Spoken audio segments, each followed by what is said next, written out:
చేసిన వ్యక్తి ఆయన. ఏంటంటే ఆ రోజుల్లోనే పిలిపించింది ఒక బీసీలు ఎదగాలన్నా, ఎస్సీలు ఎదగాలన్నా, ఎస్టీలు ఎదగాలన్నా పార్టీలకు అతీతంగా మన కులపోడైతే వాళ్ళకు ఓటేద్దాం. అంటే మన కులం అని కాదు, ఎస్సీ అయితే ఎస్సీలు అందరం ఓటేద్దాం, బీసీ మైనార్టీలు కూడా ఓట్లేద్దాం, బీసీ ఎస్టీ మైనార్టీలు కూడా.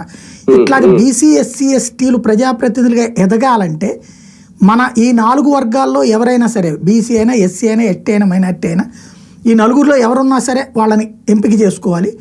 అదే ఒక నియోజకవర్గంలో ఇద్దరు బీసీలు ఇట్లా పోటీలు పడకుండా మనం చూసుకుంటే బాగుంటుంది.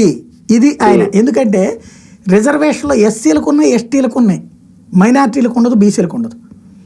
కాబట్టి బీసీల కోసం ప్రత్యేకించి ఆయన తప్పించాడు. బీసీలకు సంబంధించిన ఒక కులం, అంటే బీసీలకి రిజర్వేషన్ లేదు కాబట్టి ఎక్కడో ఒక చోట దొరుకుతుంది సీటు.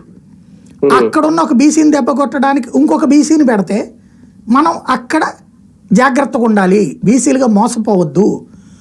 ఓసీల మీద బీసీలు పోటీ చేస్తే బీసీగా పెట్టినప్పుడు మొత్తం బీసీ ఎస్సీ ఎస్టీ మైనార్టీ ఒక్కటై ఆ బీసీని గెలిపించండి, అప్పుడు భవిష్యత్తులో మనం ఎదుగుతాము.